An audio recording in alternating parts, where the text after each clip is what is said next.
Bismillahirrahmanirrahim. Assalamualaikum warahmatullahi wabarakatuh. Pada kesempatan kali ini, saya akan membahas mengenai dokumen sumber dan dokumen pendukung pada perusahaan jasa. Nah, yang pertama, mengidentifikasi dokumen transaksi. Di sini terdapat pengertian transaksi keuangan, yaitu kejadian-kejadian dalam perusahaan yang berkaitan dengan keuangan yang harus diproses mulai dari pencatatan transaksi hingga pelaporan yang mengakibatkan perubahan harta, utang, dan modal yang berhubungan dengan pihak luar perusahaan. Kemudian, menurut sumbernya, bukti transaksi terdiri dari dua. Yang pertama, bukti transaksi intern. Yang kedua, bukti transaksi ekstern. Kemudian di sini terdapat contoh-contoh bukti transaksi yang digunakan perusahaan. Yang pertama, kwitansi. Kwitansi adalah tanda bukti pembayaran uang yang dibuat dan ditandatangani oleh pihak penerima uang. Biasanya pada jumlah tertentu, kwitansi harus dibubuhi materai sesuai dengan peraturan yang berlaku. Contohnya di sini kwitansi untuk pembayaran pembelian satu buah game mobile. Nah, yang kedua, cek. Cek adalah surat perintah tertulis dari pemegang rekening bank yang telah menandatangani cek kepada bank untuk membayar sejumlah uang yang tertulis dalam cek.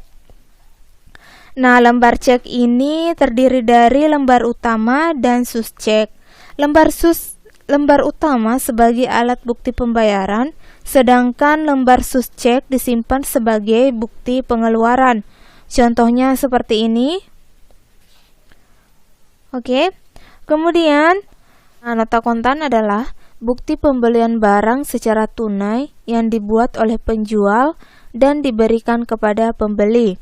Nota kontan asli diserahkan kepada pembeli dan tebusannya disimpan pihak penjual untuk bukti transaksi sebagai bukti penjualan tunai.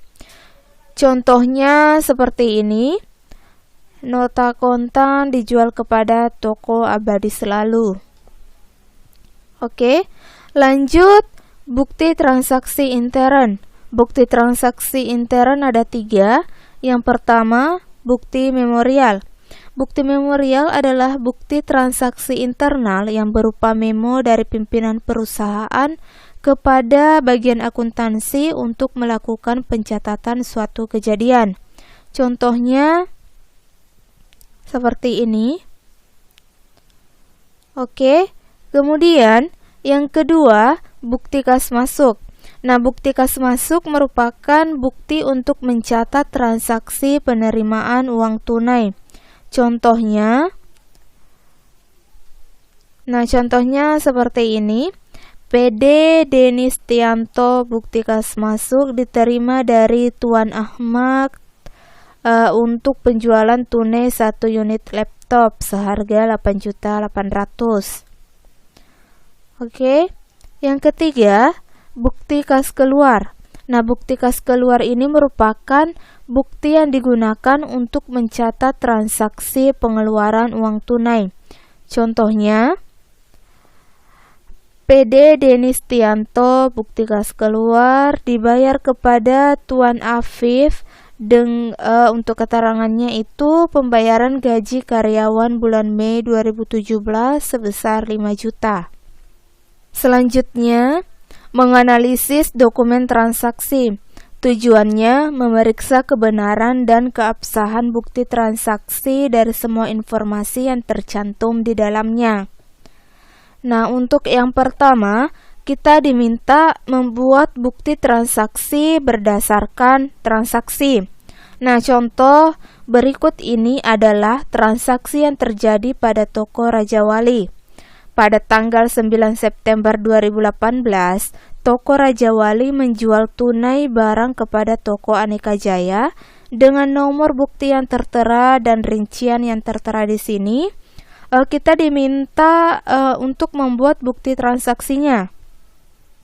Nah, bukti transaksinya seperti ini.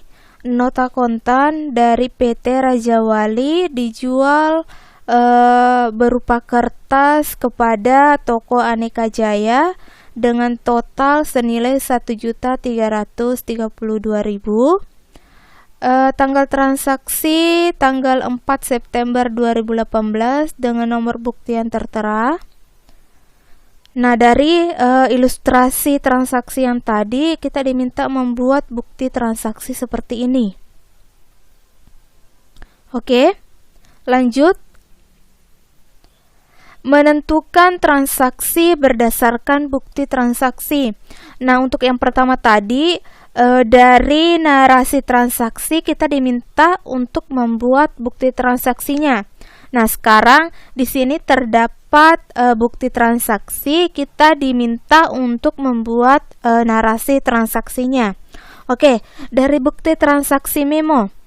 Di sini memo dari Simple Fresh Laundry dari kepala bagian akuntansi untuk urusan akuntansi. Subjeknya itu pembuatan jurnal penyesuaian. Keterangannya, harap dibuat jurnal penyesuaian untuk gaji karyawan sebesar 6.800.000 yang akan dibayarkan pada tanggal 1 September 2018. Nah, tanggal terjadinya itu 30 Agustus 2018. Nah, kemudian di sini untuk narasi transaksinya, pada tanggal 30 Agustus 2018 terdapat gaji karyawan sebesar 6.800.000 yang akan dibayarkan pada tanggal 1 September 2018. Oke? Nah, kemudian yang ketiga, analisis pengaruh transaksi terhadap akun-akun yang bersangkutan. Nah, soalnya, jelaskan dengan ilustrasi dan analisis pengaruh transaksi terhadap akun-akun yang bersangkutan. Nah, kita di sini diminta dua tugas. Yang pertama itu jelaskan dengan ilustrasi. Kemudian yang kedua, menganalisis pengaruh transaksi terhadap akun-akun yang bersangkutan. Nah, di sini terdapat bukti transaksi, bukti kas keluar yang dimiliki oleh Oma Dekor, dibayarkan kepada Anjani Advertising uang sebanyak 1 juta. Keterangannya itu untuk pembayaran beban iklan dalam Suara Merdeka sesuai faktor nomor 131 terlampir. Nah, untuk yang pertama, bagaimana pencatatan akun bagi Oma Dekor? Di sini kan bukti kas keluar, berarti otomatis uang kas dari Oma Dekor itu berkurang. Nah, untuk pencatatannya, beban iklannya bertambah di debit sebesar 1 juta, kasnya berkurang di kredit sebesar 1 juta. Nah, untuk analisisnya, karena terjadi pengeluaran kas atas pembayaran beban iklan, maka jumlah kas berkurang di kredit dan beban iklan bertambah di debit. Oke? Lanjut. Penyimpanan dokumen transaksi. Nah, di sini ada 6 cara penyimpanan bukti transaksi yang baik. Yang pertama, kelompokkan jenis bukti transaksi. Yang kedua, urutkan tanggal transaksi. Yang ketiga, pisahkan berdasarkan nama apabila transaksi sering terjadi.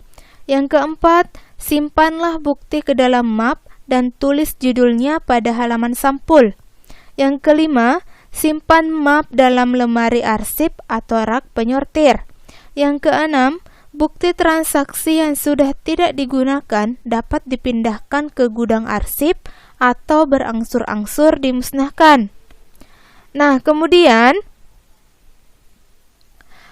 peralatan pendukung penyimpanan bukti transaksi ada 7. Yang pertama, mesin penjilid. Yang kedua, stapler. Yang ketiga, pelubang kertas. 4. Mesin pemotong kertas. 5. Mesin penghancur dokumen. Yang keenam, lemari arsip. Yang ketujuh, rak penyortir. Oke?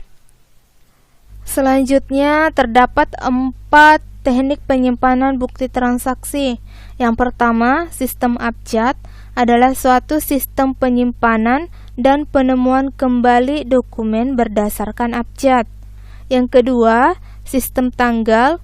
Sistem ini juga disebut dengan sistem penyimpanan dan penemuan kembali arsip berdasarkan tanggal, bulan, atau tahun terjadinya transaksi. Yang ketiga, sistem nomor, suatu sistem penyimpanan dan penemuan kembali arsip berdasarkan nomor. Yang keempat, sistem wilayah. Nah, sistem wilayah ini merupakan suatu penyimpanan dan penemuan kembali dokumen transaksi yang berpedoman pada wilayah. Demikian pembahasan mengenai dokumen sumber dan dokumen pendukung pada perusahaan jasa, mulai dari pengertian transaksi keuangan, jenis-jenis bukti transaksi, contoh-contoh bukti transaksi, kemudian bagaimana pencatatannya ke dalam bukti transaksi dan bagaimana cara membuat narasi transaksinya. Dan yang terakhir, bagaimana cara menyimpan dokumen atau bukti transaksi dengan baik. Semoga apa yang saya sampaikan pada kesempatan kali ini dapat bermanfaat dan dengan mudah dapat dipahami dan dimengerti. Terima kasih. Assalamualaikum warahmatullahi wabarakatuh.